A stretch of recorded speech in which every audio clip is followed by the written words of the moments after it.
Hello students, welcome to EPG Pathshala. I am Dr. Vishal from Maharaja Agarsen University, Badi, Himachal Pradesh. Today, we will be discussing about the module Functions of Management of the paper Development of Management Thoughts, Principles and Types. Students, after completing this module, you will be able to understand the nature of management, understand the features of management, and also know about the various functions of management. Management is applicable everywhere and has become indispensable in the modern world.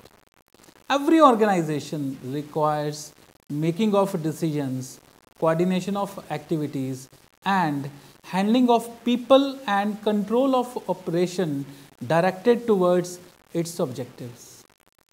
Every business unit has objectives of its own. These objectives can be achieved with the cooperative efforts of several personnel. The works of a number of persons are properly coordinated to achieve the objectives through the process of management. So, management is an essential ingredient for all organizations in the modern world to achieve its objectives. The functions of the management are to plan, organize, and integrate activities and resources to achieve predetermined objectives. Planning includes formation of objects and policies without defining specially the object and the policy framework within which the object has to be achieved. No business activity can be undertaken.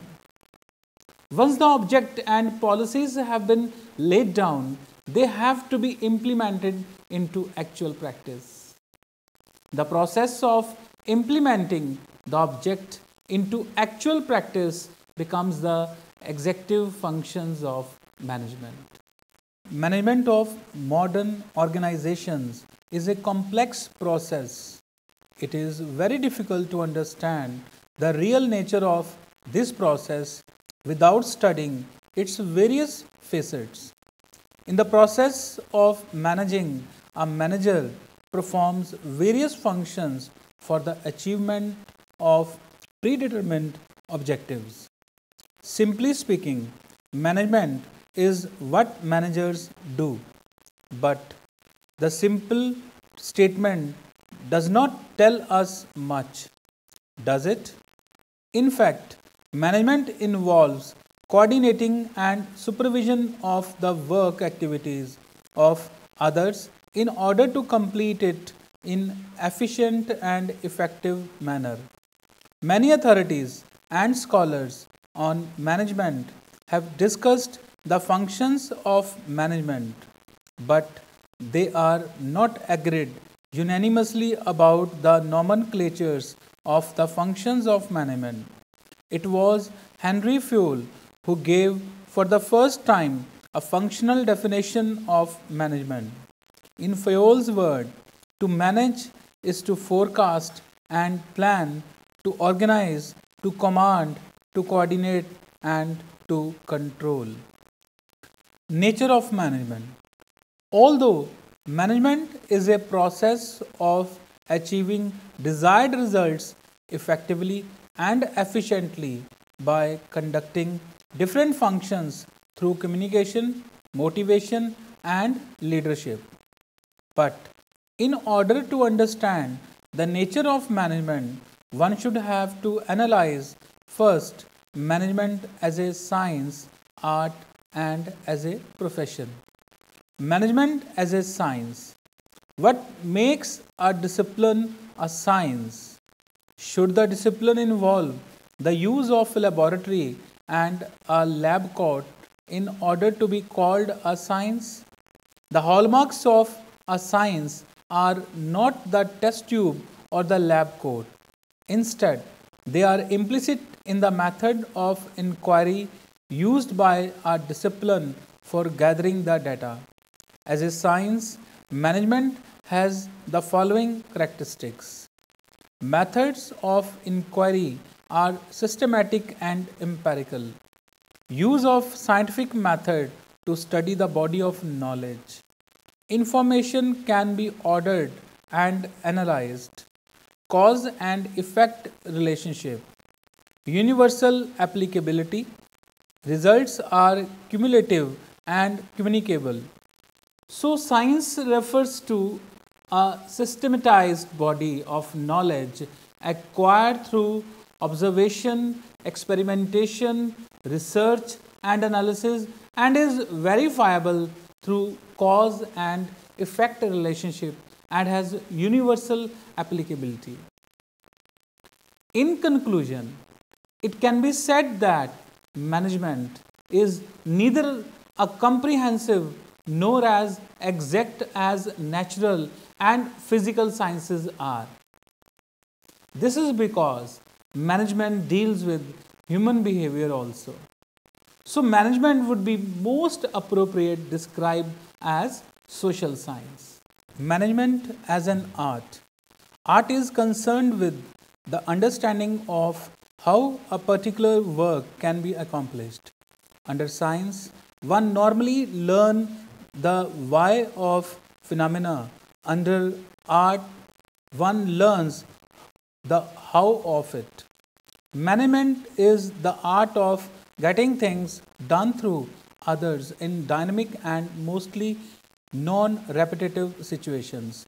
The essential components of art are personal creative power plus skill in performance.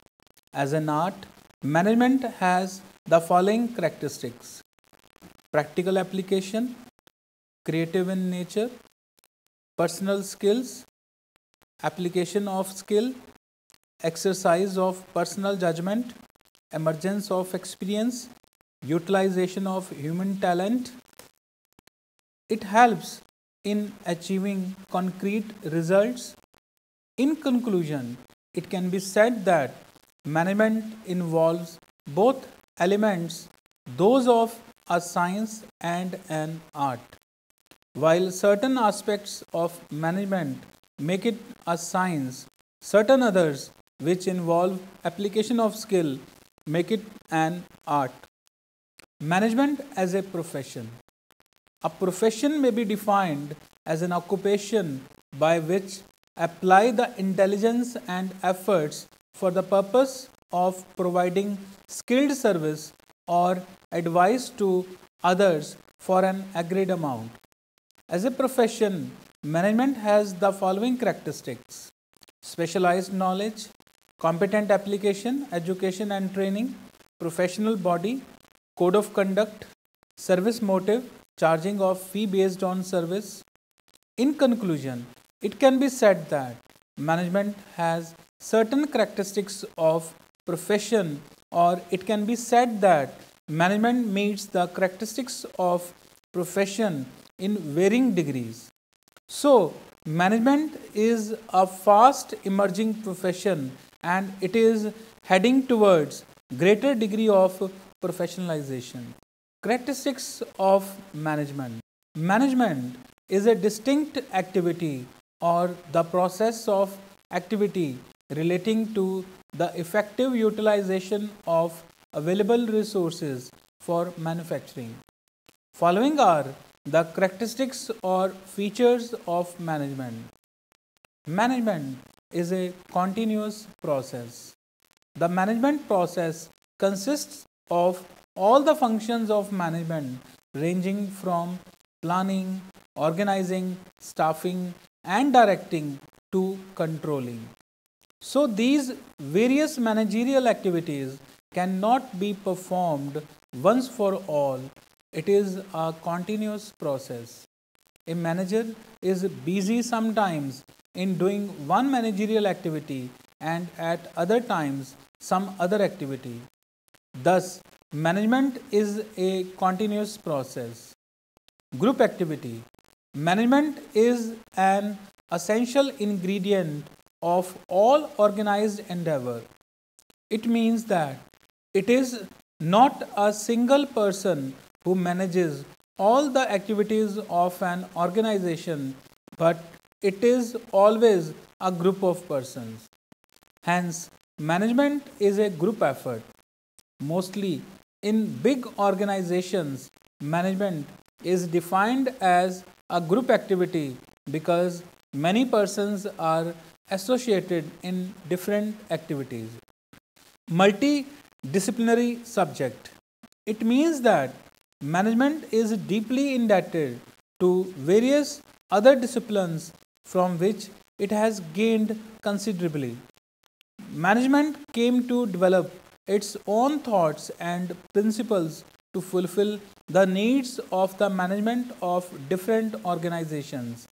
Integrated knowledge of various subjects like psychology, sociology, anthropology, economics has made a valuable contribution to the management. Goal oriented.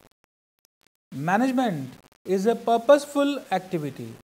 It coordinates the efforts of workers to achieve the goals of the organization. It is required when some goals have to be achieved.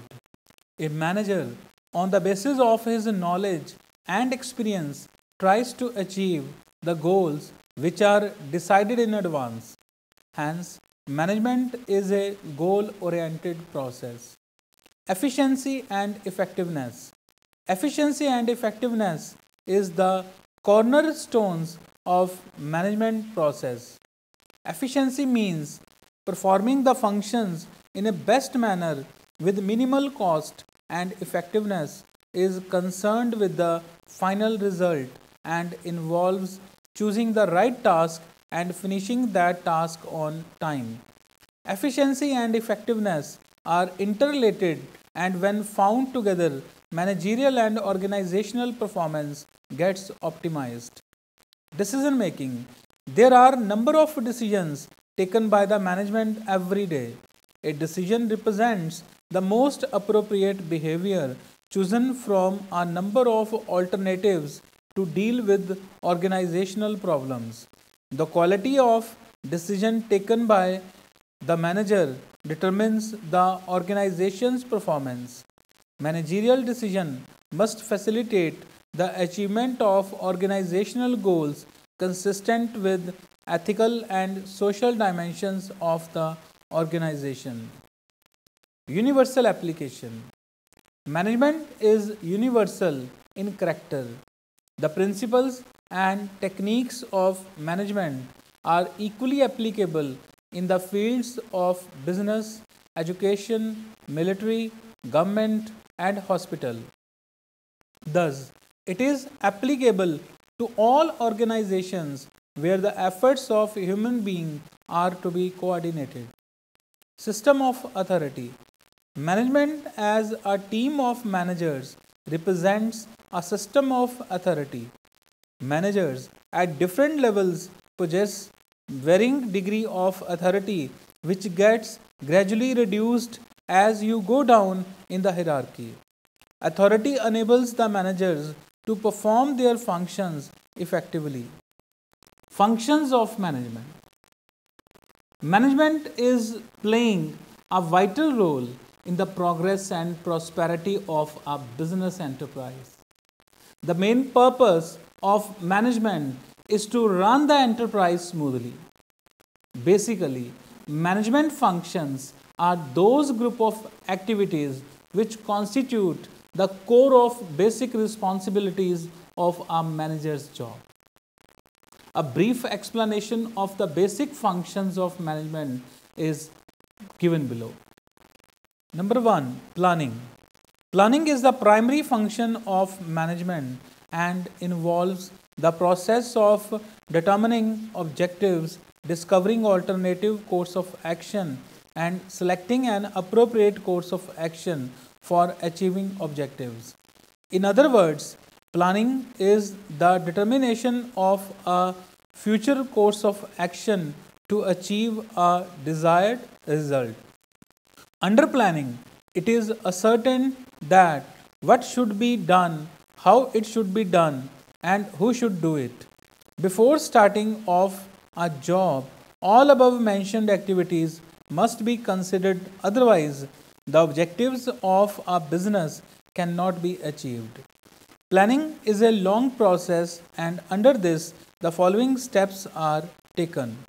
Determination of objectives. This is the first step in planning process. It is a starting point, as everybody in the organization must know what is to be achieved in future. So first of all, objectives are laid down after identifying the opportunities available to a business organization. Objectives are the key point of the process of planning. Objectives should be clear, definite, and simple so that it should be clear to every employee of the organization. Establishing planning premises. The second step in planning is to establish planning premises, that is, certain assumptions about the future on the basis of which the plan will be ultimately formulated. If these assumptions are accurate, the planning process will be more useful. So, in this, various factors which affect the activities of an organization are determined. These are the external and internal factors. External factors have no control and may be the policy of the government, competition, change in customer habit, etc. On the other hand, internal factors include capital, labor, machine, raw material, etc. Planning premises point out the business environment in which the plans will operate. Collection, analysis, and classification of information. For effective planning, all relevant data should be collected, analyzed, and classified. Suggestions should also invite from employee for the betterment. The data so collected should be presented in tabulated form, diagrams, and graphs to facilitate analysis. Finding alternative course of action. The fourth step in planning is to search for and examine alternative course of action. In other words, the next step in planning will be choosing the best course of action. There are a number of ways of doing a thing. All the available alternatives should study, and then a final selection will be made. Best results will be achieved only when best way of doing a work is selected. Examination of alternative course of action. After looking into the entire alternative course, the next step is to evaluate these alternatives courses technically in the light of the premises and objectives. Each alternative is evaluated on the basis of its outcome and advantages. The strong and weak point of each alternative should be carefully noted, and this is done with the help of quantitative techniques and operation research. Selecting the best alternative. The next step is to select the best alternative. The selection should be made carefully and no partially is shown while selecting the alternative. Developing derivative plans. When the plan for the organization has been formulated, middle and lower level managers must draw up the appropriate plans for their subunits. To support the master plan, each department head prepares a plan for his department. So, these are the plans required to support the basic plan.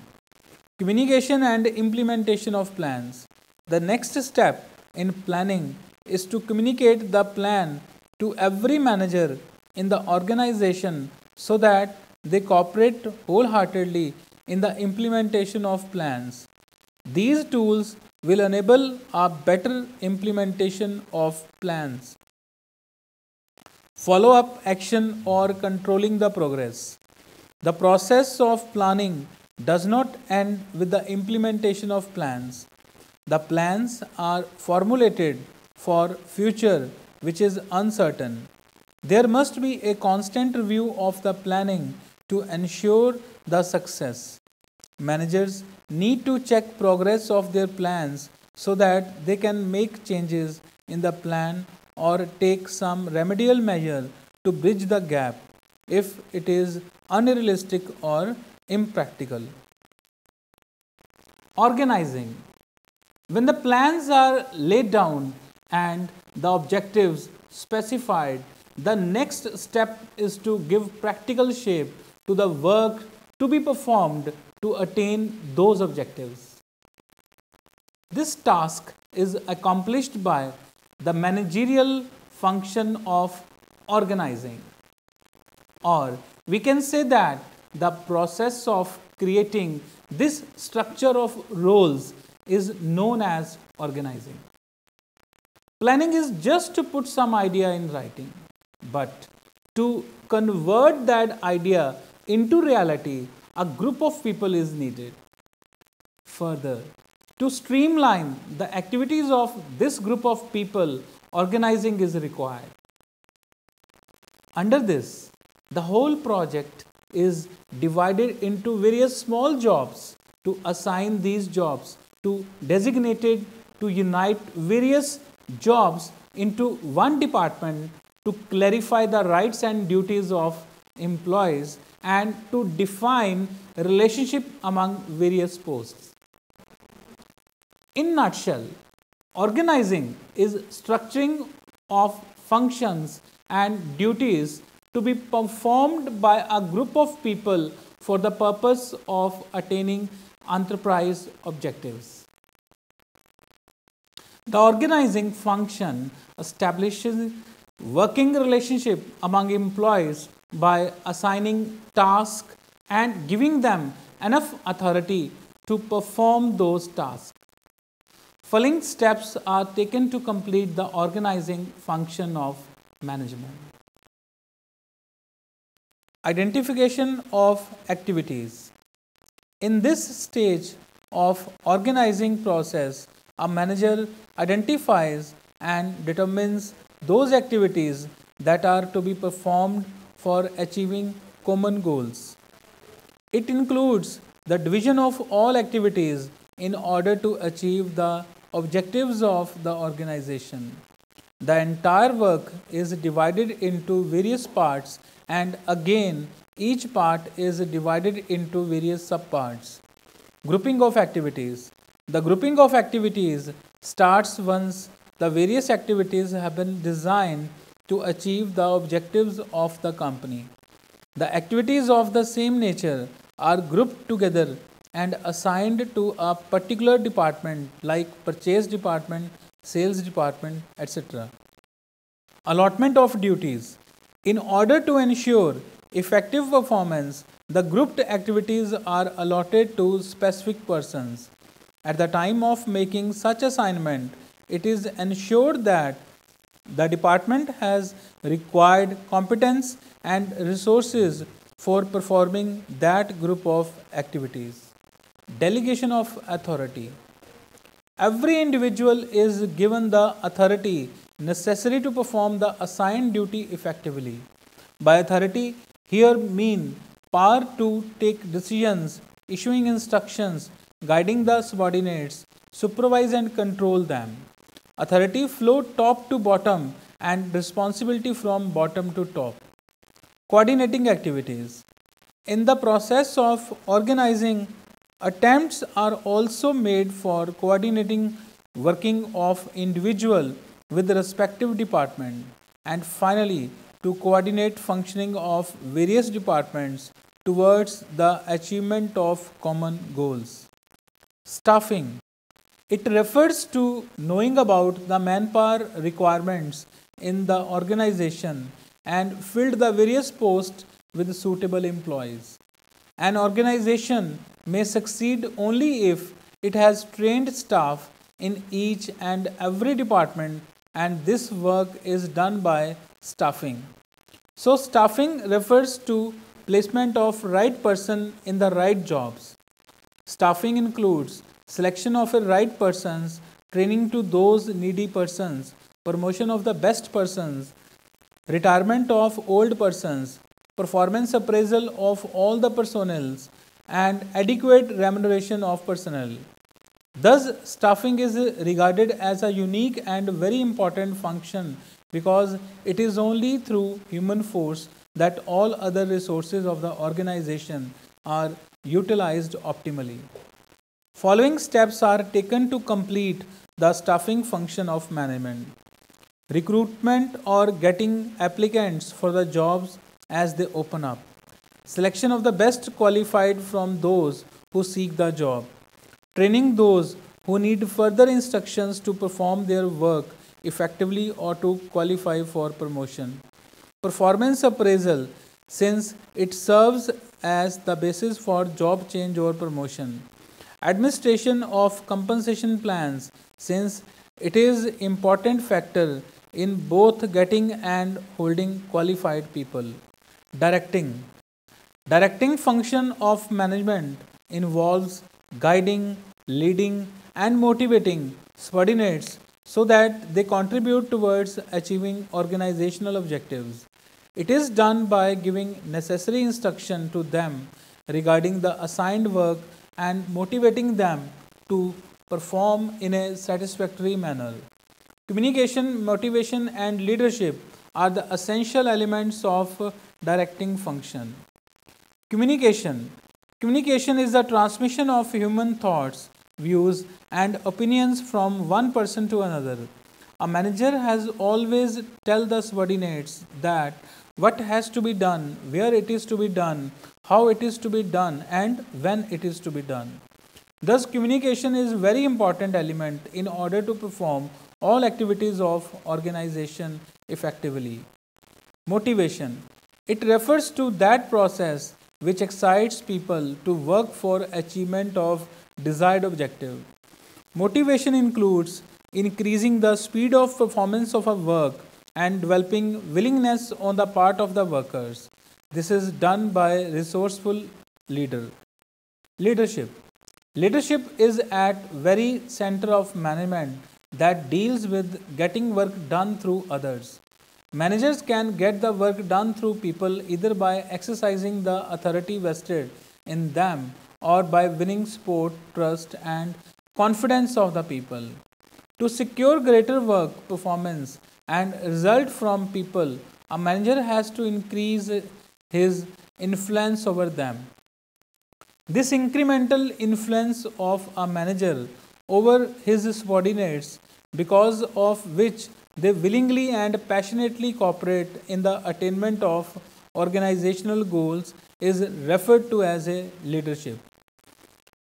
The person who tries to influence are called leader. Controlling. The process of management begins with the planning function and concludes with the controlling function. It involves comparison between the actual work performance and the planned standards and taking corrective steps when there is a difference between the two.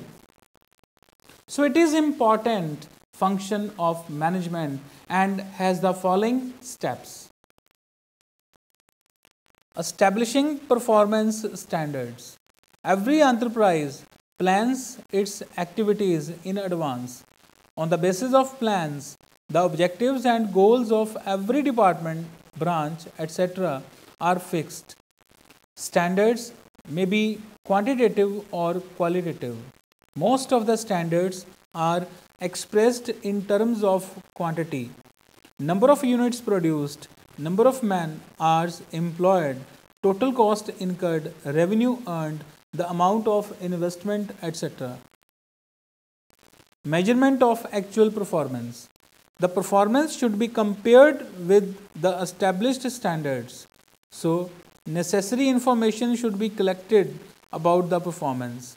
The effective management information system provides the necessary information. There are several techniques which are used by the management to measure the performance. Comparison of actual performance with the standards. The next step in control process is the comparison of actual performance with the standards. When the actual performance is not up to the level, then causes for it should be pinpointed. Necessary steps are taken so that performance is not adversely affected. Taking corrective action.